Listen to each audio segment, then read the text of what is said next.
I wanted to welcome you to today's webinar. I'm Gary Baird with SellerEssentials.com, talking today with Dan Metters and Eric Lambert from the Wholesale Formula. And we wanted to talk to you a little bit about wholesale and why we believe it's a great model to add to your business in 2017, especially with all the great brand restrictions coming out. It can actually open up opportunities for you in wholesale that are being closed in some of the other models. So welcome to the Seller Essentials webinar series. And I'm going to let you guys, Dan and Eric, introduce yourselves briefly, and then we'll get rolling. Yeah, this Eric. This is Dan, and pretty glad to be here talking to you guys about wholesale, and particularly the way that we do it. All right. I mean, this is I love any time we get to work with Gary, and I think this is just the best model right now, and I love talking about it. Yeah, awesome. All right, we're just going to jump in. I'm going to promote the workshop here very briefly, and then we'll jump into some questions and get some content here. So let me get this popped up here. Ooh, I have to share my screen first.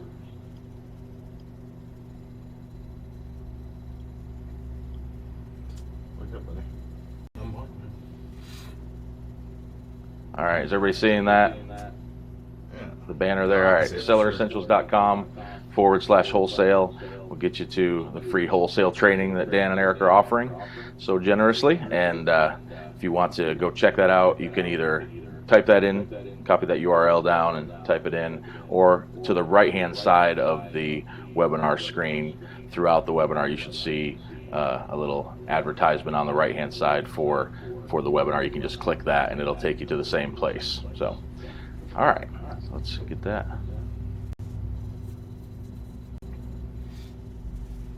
There we go. Oh, turn my video off. There we go. Turn my webcam off. There we go. All right.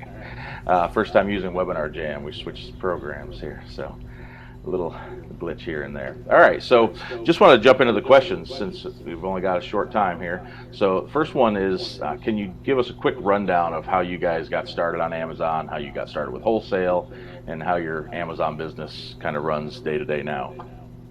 Yeah, I mean, we started, just Dan and I, in late 2011 while we both still had full-time jobs. Heard about the FBA program and you know, the tactic or whatever you want to call it as retail arbitrage. Gave that a go, and it seemed like there was a lot of potential there, so we ended up quitting our job about 5 months later, January 2012. Went full-time, just Dan and I, RA all year long. 2012 we did about just shy of 900K in sales doing RA, so we were on the road a lot. 2013 was the same. We did about 915 or 920, all retail arbitrage, and then we're on the pace doing about the same thing in 2014. And about halfway through 2014, we decided during the summer it was a little slower for us, so we had some time, and at this point we've built a decent amount of capital, and wanted to try, you know, buying products at wholesale, getting the products shipped to us so that we could be off the road, spend more time with our families, and not, you know, just grind ourselves to death out there day in and day out. So it was really just an experiment, really, trying to supplement our huge quarter fours with RA. And then about 4 or 5 months into that, toward the end of the year, I realized this was just going to be more than a supplement. It was probably going to, you know, be the way we go going forward.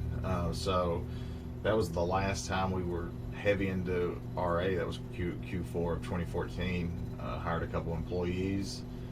And since January 2015, we've been full-time wholesale, and we did about 3.9 million in gross sales in 2015.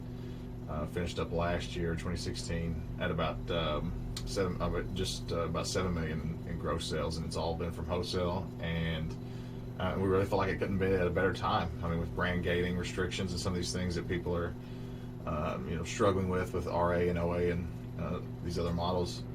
It's not a problem for us. I mean, we're buying direct from the manufacturer, so if there's ever any issues with any listings, we get, you know, immediately get a letter of authorization as a, you know, certified seller, and it gets cleared up within a day or two. No problems at all. How long did it take you guys to transition fully from RA to wholesale? I mean, I was ready to do it almost as quickly as we were quitting our jobs and going RA full time. Like after about 3 months, even though we weren't doing the level of sales in RA, I knew that's where we were heading. But since quarter 4 was historically so big for us, and we had Right. loaded all year for quarter 4, we finished, our RA stuff out for that year. But we started it in July, and by October, I could tell that this was where we were going. And if it hadn't been quarter 4 and such a lucrative time for us and what we had done up until that point, we probably would have just transitioned straight away there. But as soon as Q4 wrapped up, we'd hired a couple of dudes, and in January it was straight on all wholesale. That's great. That's good to know that it doesn't take that long to make the transition. It probably helped that it was right after Q4 and you had more money than most times of the year because you had just gone through that great selling season. But that's good to know that it doesn't take that long to make that transition. That's great. All right. Question number 2 is I know from our prior conversations that you guys have had some trouble or had some trouble when you started your wholesale business, but you created a system to fix that. Like most good business owners, you find systems to make things easier, make things work better. Can you kind of explain what the problems that you did have were, and how you fixed them, how you created systems to fix those? For us, it was we had a slow start. We we didn't really know what we were doing, so we Googled wholesaler, and that was our wholesalers that we were trying out at first.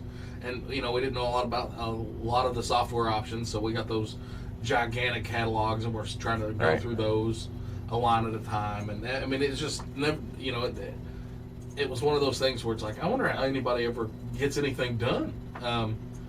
And then we tried out shows. Like, we went to a show. We didn't know what we were doing. I know it's profitable for some people, but it was a horrible experience for us. Like we felt obligated to make purchases because we'd spent money to get there, and we'd already invested in that. So it was like, we need to be buying stuff. So we scan, the items that we scanned that we thought looked good at the time, we bought, and a lot of those just didn't work out. And that's kind of what led us into the model that we use now. Is we were pretty frustrated with the way we were doing it. That was the real problem. Is we were sitting there, and it's like, there's people that have success with this. How are they doing it? Like, what is going on here?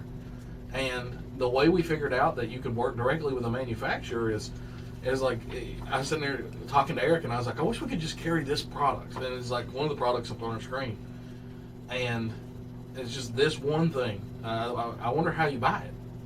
So we decided we were going to call the manufacturer and ask them who sold the product, and they set us up an account on the phone. So it was, we had always assumed that the way product worked was through distributors or typical wholesalers. We didn't know you could set up direct. And once we knew that, it really changed the game for how we were doing it and our approach to the model in general. Okay, awesome. I just wanted to mention to everybody, if you have questions, we're going to do a Q&A at the end. Up at the top of your screen, you may see a chat box. I'm going to open it up here. Some of you have already typed in some stuff. There's a way, if you click the chat bubble right next to where it says write your message here, it should open up a Q&A, or it should say question for you. If you want to click that, it'll let us know that you actually have a question that we can address. I can click the answer button on my end and see those questions, so we can address those toward the end of the webinar. So just wanted to mention that. All right, back to the show here. If someone wants to start selling wholesale, what's their first step? Somebody's brand new, either never done that model or they just haven't done anything with Amazon. What do they do first, and what's something that they should start doing right now? The first thing is, really the only mandatory or thing that you really need to do to make sure, you need to get registered with your state as a business, because they're going to require a reseller certificate. Now, it's free. It's a form that you'll print out and then send in to your state. For us, we actually had our CPA do it. So if you're at that level where you've got a CPA, then you can get them to do it for you, and they'll bill you for it. But the actual doing it is free. The first company we set up was definitely just done by ourselves, so you can do it.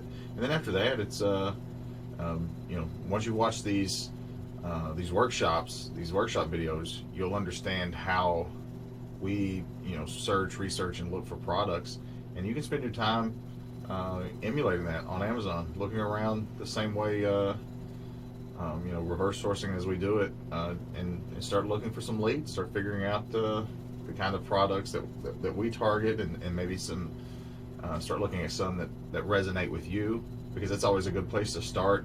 Start in a category or with products, or in an area that you're Right. comfortable with or strong with. You'll have better results than just trying something completely new. So I mean, that's, what would you say? Yeah, I mean, Well, yeah, and if you've got exactly where I was. if you've got experience with that niche, then you can, you might know some suppliers that other people don't even know about. You may even know some local suppliers that you can contact and use the same strategies that you guys teach, that for those suppliers locally. So Yeah, and you're great. You're going to be able to have more in common with them too when you ring them up, because you're inevitably, you're going to be your first call, maybe your first half dozen calls, you're going to be inevitably nervous. You're going to think you're not qualified. It's just a natural thing. But if you're starting and speaking with somebody that you're speaking the same language as, it's going to make it flow a lot better. You're going to have much better.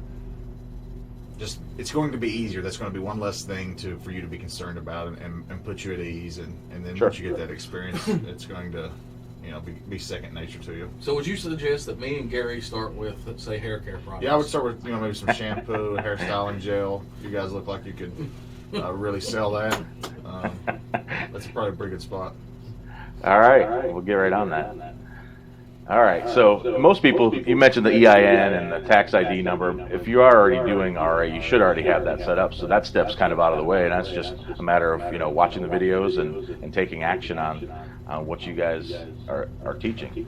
So I think that's great info.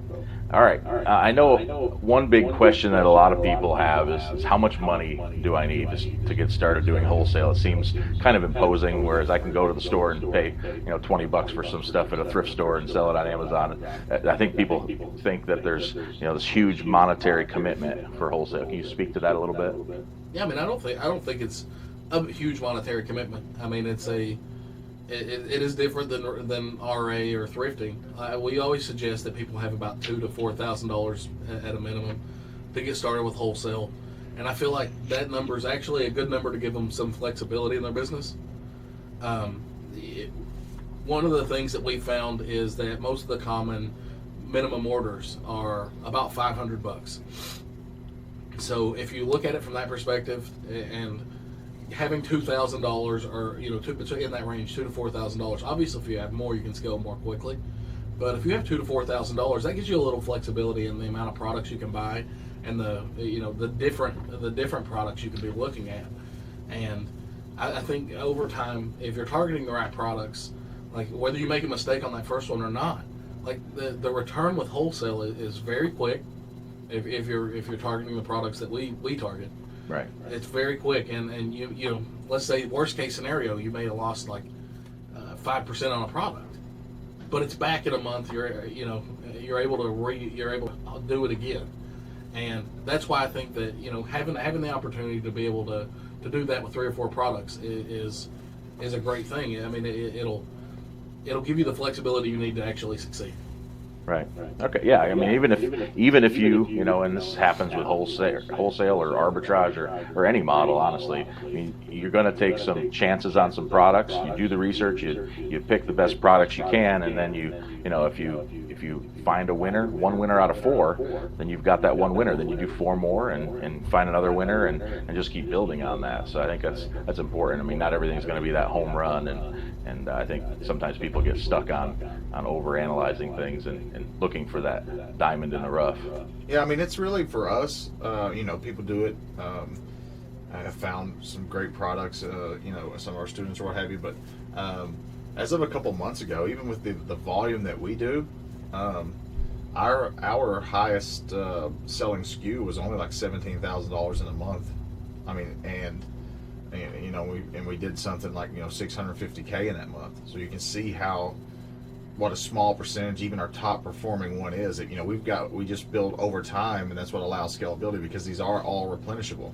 Like, we've been ordering these month over month, so that 16K is coming in every single month, and now I've found 2 or 3 more that I'm adding to it, and their return. I mean, and it's not like it's like I have a list of 16K. It's like 16, 12, and then there's quite a few 8 to 9Ks, and then this starts. But it's a lot of solid performers built over time, and because of there's not the price degradation that you see in some of these other models, because Dan and I may be able to negotiate a little bit of a discount, or some of these work out some other things, but even then you're talking 5, maybe 10%. We can't just drop the price to some level where you can't make money, but I can. It's not like in RA, for instance, I may be able to find this Super Soaker water gun and get it for $15, but Dan's Kmart has it at 50% off of that, so he's getting it for $7.50. So he can come way down, still make a lot of money, and I'm losing money. It's not really like that in wholesale. Everybody is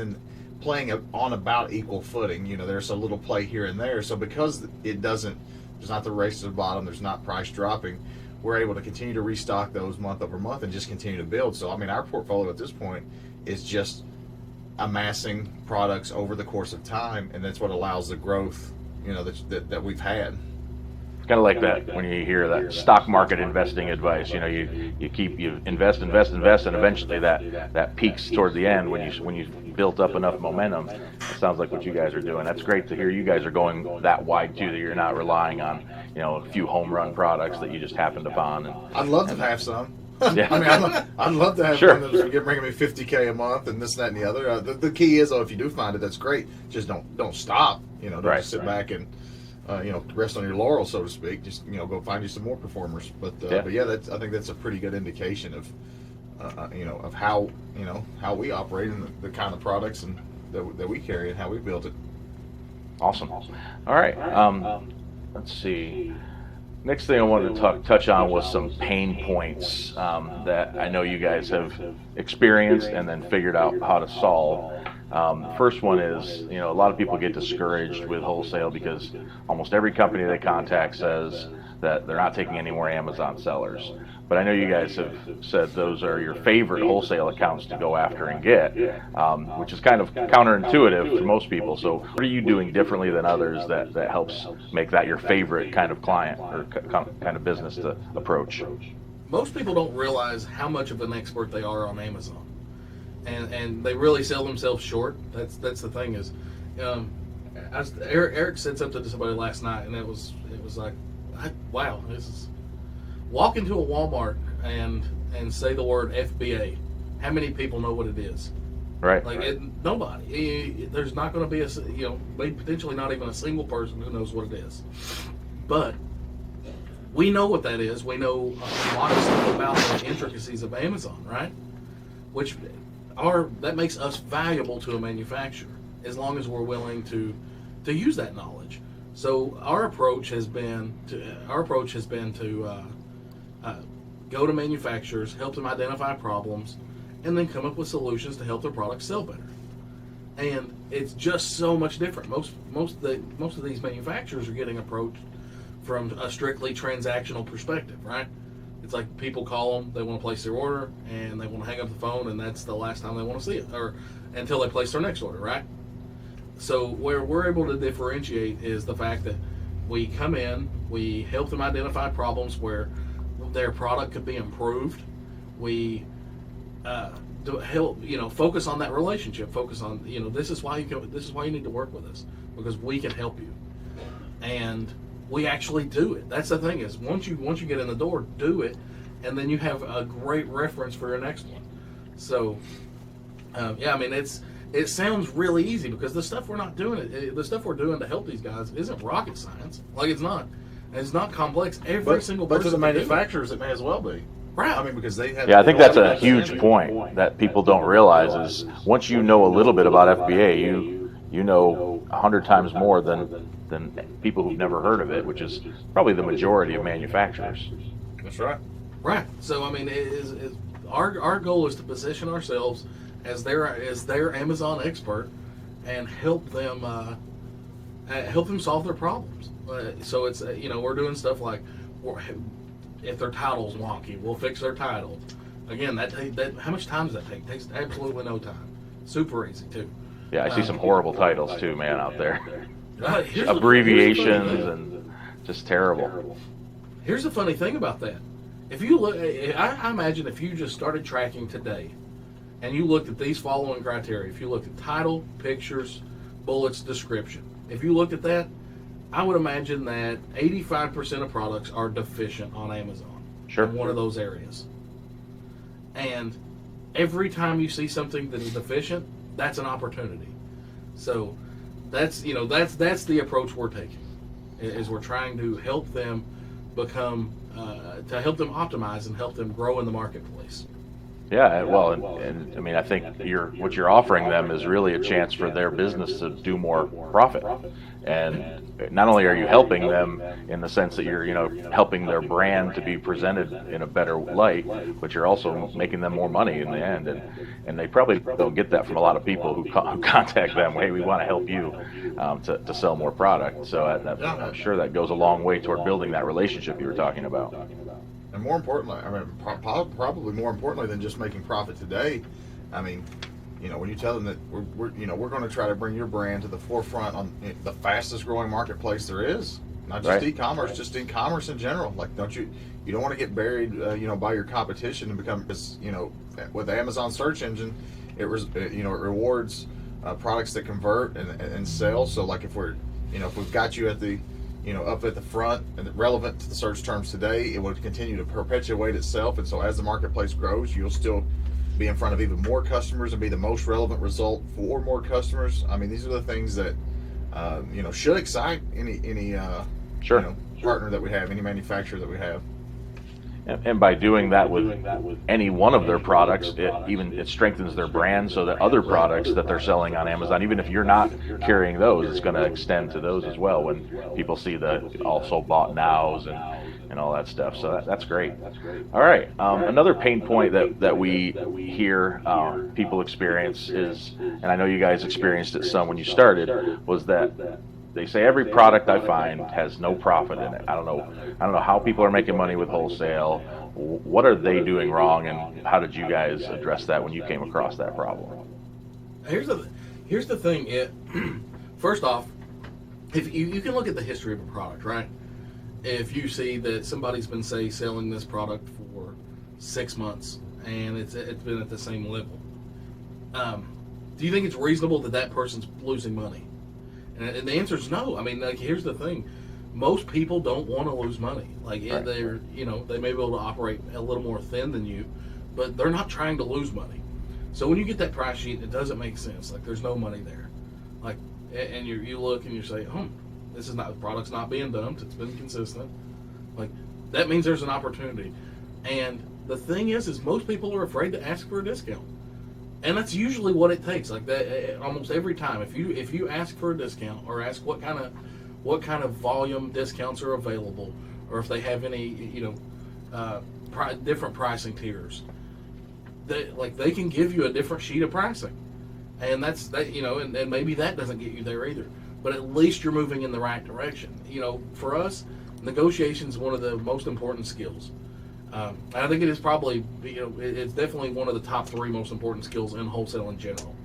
You have to be willing to ask for a discount. You have to be willing to look for opportunities to make products cheaper, and then you have to be looking. You have to think a little bit outside the box sometimes too, like with freight and things like that, to get things at your level. Because once you're able to get that at the price level you want, it's your price is locked in. Now I'm able to reorder it and just stock it month over month over month. So that's why it's worth investing so much time into that process and so much energy trying to get those discounts. So have you ever said to a supplier, say, hey, look, I'm going to be selling this on Amazon. Here are the fees. I'm going to be losing money if I carry this product. I want to carry this product. What can you do to help me make it work? I mean, does that conversation ever happen, and how does that go usually? Are they responsive to that and receptive to? Right. I mean, here's the thing. If bear in mind that we've already positioned ourselves as somebody who wants to help them, right? Right. Like we're very, very upfront about what we do and how we do it with them, and and our plan. So when we present that to them, and it's like, this is what this is what we're looking at, and this is what we need to make it work.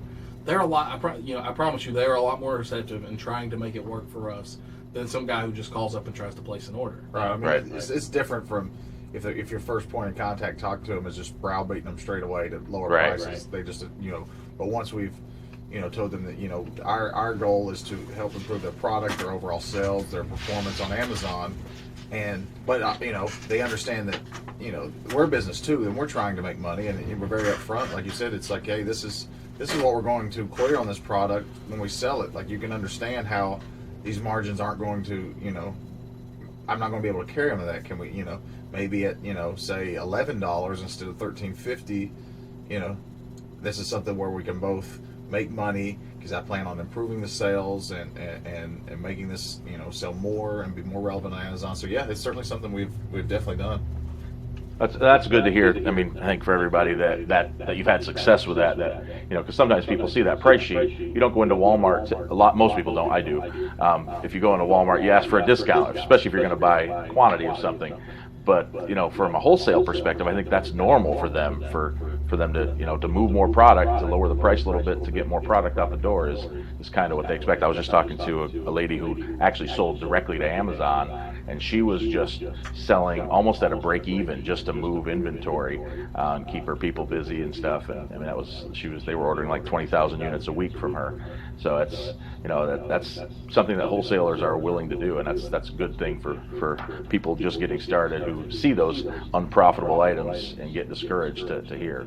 So at what point do you guys usually see a discount as far as quantity goes? Is there a certain level of or certain quantity that you see most businesses giving a discount at 500, 1,000, or is there no real consensus on that? I mean, it varies from company to company. Sometimes it's going to be unit based, sometimes it's going to be dollar based, which is Okay. It's for us. That's kind of all over the map. Yeah. Okay. All right. So some other questions that we thought would be relevant to our audience and helpful. If I'm a brand new seller trying to make some additional money, how can I go from that mindset to the mindset of a wholesale business owner? I mean, just making a couple $1,000 a month to actually owning a wholesale business and being a business owner. Well, I How do you think go the from thing there? too is the first thing to address is make sure that's what you want. I mean, those are two different things. With the wholesale model, I mean, it can be a passive type income where you make you use a prep center and it's completely hands off for you, and you just make you a passive income of $3,000, a couple $1,000 or whatever a month, and that's it. You don't have to go any further. Or you can aspire to get to our level, and we aspire to be at much higher levels. So you got to make sure that that's what you want to do. But with that said, it becomes a point where you get your experience, and then just it's a volume game, both on the sales, acquisition. Everything is about time and effort, because the thing is it's not like RA. You don't have the instant gratification of you scan a few products, you finally found one that's good. Now it's going to sell, and there you are. It may take you 10 no's before you get a yes.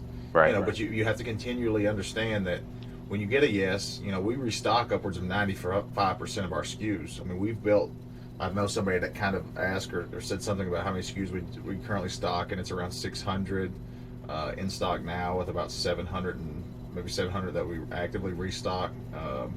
And so it's a volume game on every aspect of it, and that's the reason when Dan was talking about discounts, a couple of percentages here and there doesn't seem that much. It's just like if you bought an RA item and you got a 6% discount, but you bought 5 of them, you're not realizing any real profit.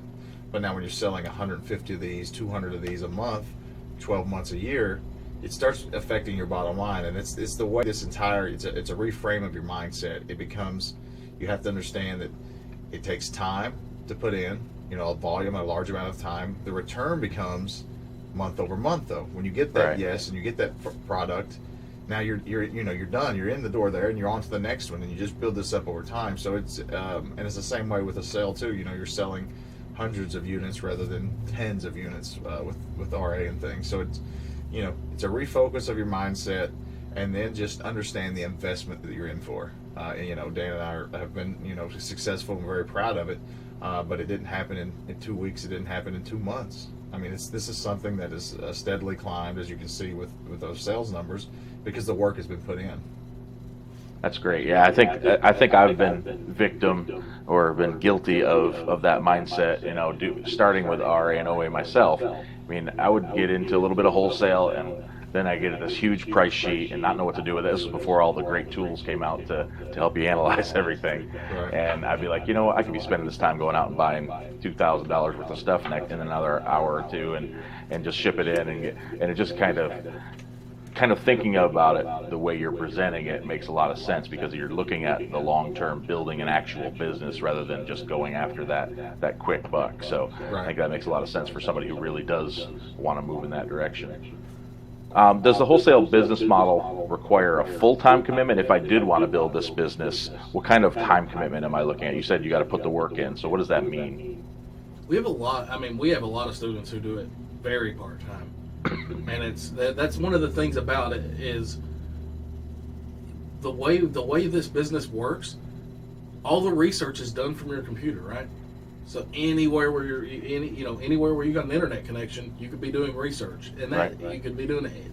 Amazon's not going to discriminate against you if you're doing it at 1 in the morning or 6 a.m. when you get up, or on lunch breaks if you have a job. Like you can do product research at any time, and the same thing is true for whenever we contact manufacturers. All of our initial contact is through email. Like we send an email whenever we want to set up an account with them, because we do convert better on the phone, but it takes significantly longer to make a call than it does to send a quick email. Right. So every time we are trying to set up that account, we try to send the email, because I don't want to call somebody who would have just said yes to the email.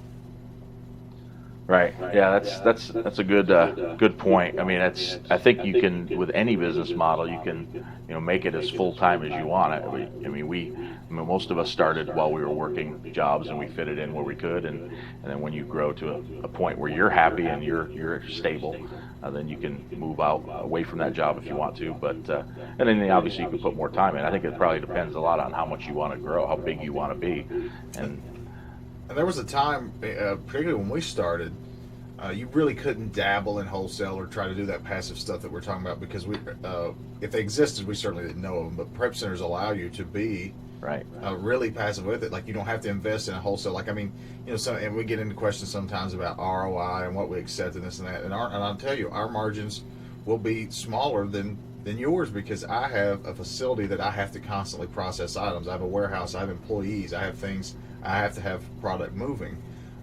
You may not need that, and your money may be spent, time may be better spent finding more products with more margin, so, but with the introduction of prep centers and, they have advanced, you're only paying for products you're processing. So even if you've got one shipment landing every couple of weeks, you're just paying per item, and not every day. I'm paying rent every single day. I'm paying payroll every day. So I think now more than ever, it allows you to do and scale exactly on whatever you're comfortable with, and for as long as you want. If you're a little nervous or apprehensive, with prep centers, you don't have any investment in the stuff that we've set up, and you can sit there for a little while and a couple months and see, and then you can continue to scale beyond that. I mean, I feel like if we'd started on prep centers, I still feel like even at our level, we would still be using prep centers. I mean, there's certainly a level you can get to where it makes sense to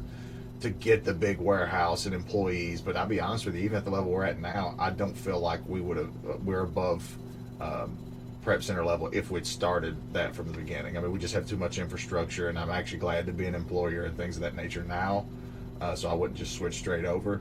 But had we started that way, I feel like we still would be using prep centers rather than, and our business would be, maybe a 500 square foot office someplace. Right. Now, you guys mentioned that as far as kind of outsourcing the prep and shipping to Amazon. Do you guys do or recommend any outsourcing as far as like sourcing goes? Because Dan was mentioning if you're still working a job, you're doing this on your lunch hour or after work or in the early morning hours. That's something that you think could be outsourced to a VA overseas or something. It can, but it's something you really need to understand before you outsource it. I mean, I Sure. think there's an Einstein quote that says, if you can't explain it to a 6-year-old, then you don't understand it.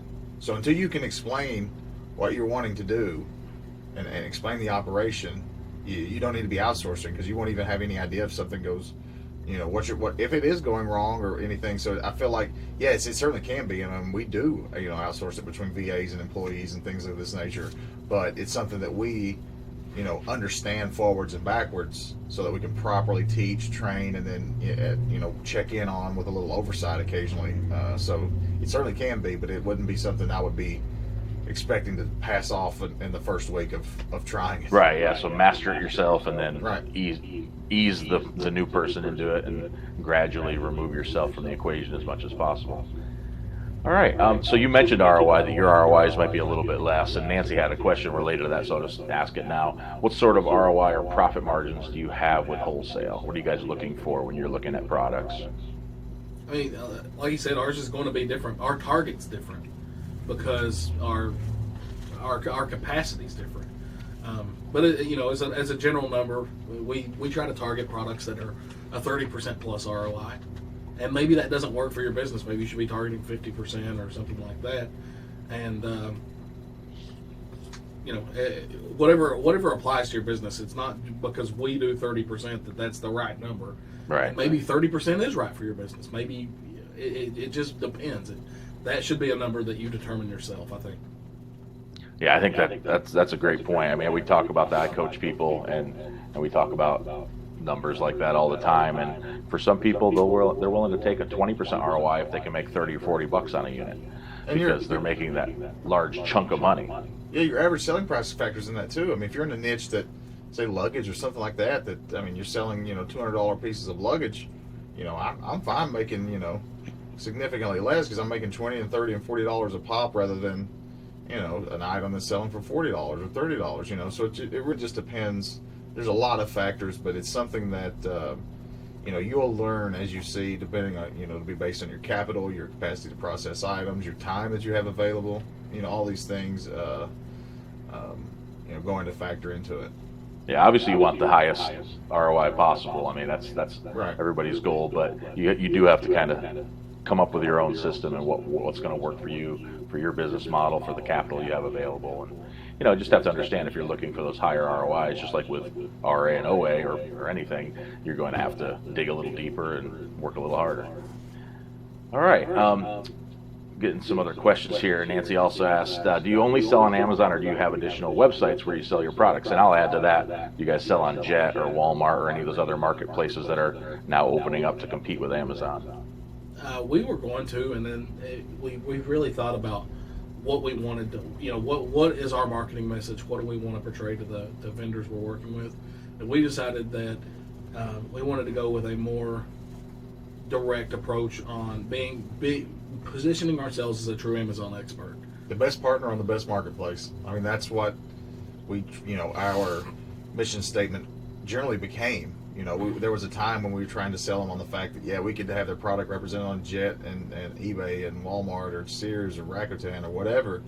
And so we kind of adjusted our focus and just decided, you know what, we just we tell them straight away up front, we do sell on Amazon, and we sell a lot on Amazon, and we're very good at selling on Amazon. We feel like we're the best. And so it is a complete change in mentality. And so we really don't even we do sell on eBay, but that's only because Joe Lister makes it really easy. their software reports it straight over. I literally don't even touch it after you set up the listing. On that note, have you had any issues with Joe Lister with orders being confirmed, because Amazon uses those different shipping that doesn't always coincide with what eBay tracks? Used to. I had a couple. I mean, even then it was very rare, but I've not had an issue in months now. Okay, that's good. I just heard that somebody had mentioned that. So, what are the best tools, Nancy asked, to help find products and/or companies? I I mean, you'll see exactly the tools. I mean, this workshop is going to be phenomenal for you, Nancy, because you literally see a screen share of me, looking around at a product and the tools that we use, how we evaluate it, and it's going to really give you a much better answer than I can do here, over voice or whatever. It's going to have graphics and things that you'll be able to understand and relate to much better. So I'd actually defer to checking out the selleressentials.com /wholesale /wholesale. That's going to be the best way to get that information. Yeah, those wholesale series videos will do a lot to help answer a lot of these questions in more detail and get you started in the right direction. A question that came in just now that kind of relates to that. Have you used worldwide brands to look for wholesalers? I hear that a lot. Sale Who and worldwide brands and these wholesale conglomerates. What is it? It's like a database for distributors? Yeah, a database for like distributors and also. No, we only buy direct. Like I don't go through closeout vendors and distributors. We want to work with the brands, and that's where we feel like we have the most value. I mean, the only value you can bring to a distributor who carries multiple brands, multiple products, multiple SKUs is just larger orders. That's the only way you can compete. I mean, right. The only way, because that's all they care about is writing orders. At least when we're talking manufacturers or brand owners, they care about their product. They care about the presentation. They care about their brand awareness, the brand integrity, all these things that a distributor doesn't care about. All they care about is selling as many as they can of them as fast as they can. Right. And I think that when I think of worldwide brands, I just think that's like the easy way that everybody gravitates towards. So you're going to have a ton of people contacting the same people, and it's just going to create this log jam of competition. And I think if you guys are going, like you're talking about, going directly to the manufacturer, you're going to have a much more success doing that than you will using. Spoiler alert: our method is much more work. It's you got to put in time. I mean, which is good. I mean, it's and that's why some people have mixed results when you hear the term wholesale. Like, I don't even really like grouping our business model into the word wholesale. It's because it's really not. But so yeah, it's more brand representation. Yeah, it's more like that's a great way to look at it. Thing. Maybe I'll come up with a name that's real catchy and sweet. Got to trademark it. Yeah. Is there a certain number of monthly sales you require to continue to replenish a product? So is there a level where you say, this isn't worth our trouble carrying it? Oh yeah. I mean, we start people off with a pretty simple 90 times per month, and that's just a nice 3 times a day, a nice pretty round figure. And what that does is it guarantees that the product is selling quickly, consistently, month over month, and it gives you experience. After that, after you've had a couple months with different products in that range, then you can adjust based on your business, depending on whether you want to target maybe higher ASP things, or maybe you want things that sell even faster than that. But you'll have that experience. So it's a good rule of thumb, particularly for beginners, is we like to tell them ours varies. I mean, still I'd say 80% of our products still fall within that 80 to 100 times a month range, but we do have some outliers. But that's because we're now experienced. But to make things simple, easy, concise, and actionable, we like to recommend 90 times per month. And those videos will show you how we determine to expect to sell 90 times per month. So that's you guys selling, not the product itself. Right. Selling on Amazon across all sellers. So if you're competing with 3 people, you're assuming it's going to sell 270. And Right. So okay. Yeah, that's a good number. I think a lot of people will be comfortable going lower. Some people might want a higher number, but again, it's kind of like ROI. It's going to depend on your business model. Roanna asked, do you sell on existing listings or try to find new products bundles to create your own listings? We don't create new listings very often. The only time we actually do it is if it's an established partner that we're working with and they launch a new product and ask for our help, then we'll definitely do it. But outside of that, we try to focus on existing listings. And the reason we do it is that our goal is to create the most scalable system possible that reduced our interaction with it. And it's very simple to teach people to look at existing products, look at their metrics, and see if it fits these criteria. If it fits these criteria, buy it. And that's how me and Eric have been able to kind of reduce our roles in the business. our employees analyze products, place all the orders, and things like that. Now, that's not to say if you're, whenever you're starting, or if it really fits where you want your company to be, that those other things don't work. Like, some people are really great at creating bundles, and some people really love it. I hate it. Right. It's just saying that it doesn't work for us, and I wanted to give you kind of our rationale behind it. Yeah, that's great. I think if you do like it, though, I think and you get good at negotiating with companies, and you find products that you think will make good bundles. It doesn't hurt to test things. Sure. I mean, if that's something that you like doing, no reason to stop doing it. It's something you can definitely do with wholesale, just like with any other model. All right. Edward asks, will you guys be doing any ongoing training on wholesaling? I think those video series, I mean, that's the next thing. Check the video series out that's going to be released. If you go to selleressentials.com/wholesale or click on the offer on the right hand side of the page there, you'll be able to access that training for free.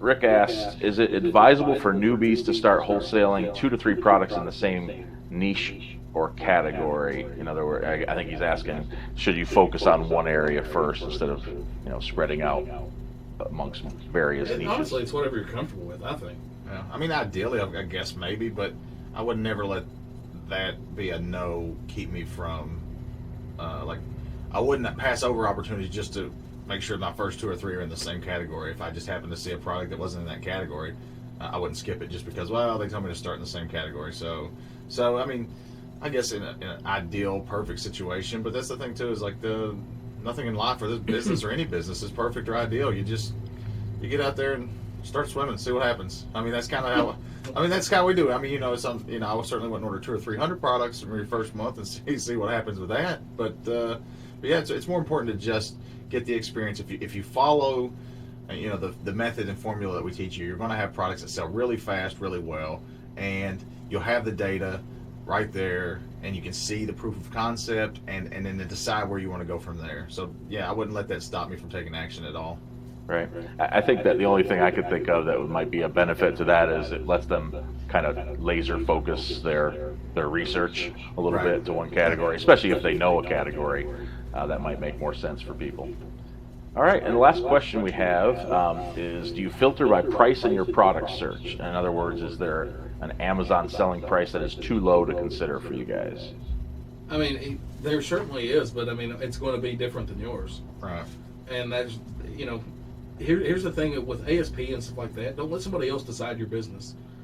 But I mean, we do recommend, same as the 90 in the videos, you'll see that we recommend $20 or more. And it's just kind of, it's the starter, the training wheels. That's all it is. So you can learn to balance yourself, ride your bike, and that's it. From there, you can determine, hey, I could have processed a lot more items, and I found some items around the $17 range.